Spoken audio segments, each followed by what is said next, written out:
Hey, how's it going? Hey, I was taking off the candy canes from the Christmas tree, and I found this one here has a little break in it right here, and it just reminded me of how broken I was when I was little, and I was given a candy cane, and the first thing I would do is look to see if it was broken, and if it was broken, it broke my heart. Why did they give me the worst ones? To a 4-year-old or even a 7-year-old, a broken candy cane is worthless. Well, today I can make a candy cane last a week rather than just a few minutes. I'll break off a piece, put it in my tea, and give it a little minty flavor or something like that, or maybe use it for a breath mint.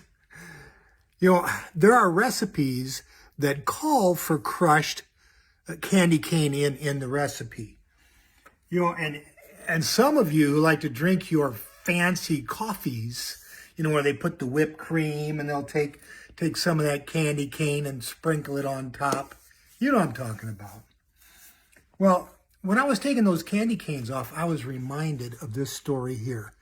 Jesus forgives Peter. In Luke 22, after the Last Supper, Jesus is telling Peter, you will deny that Satan wants to sift you like wheat. And I'm praying for you.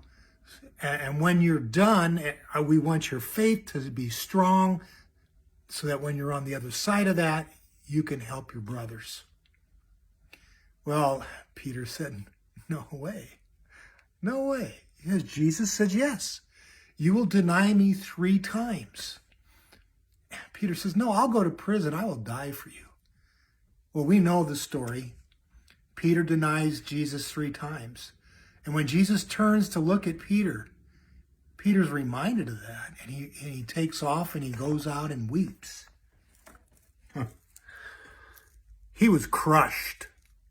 He was totally crushed.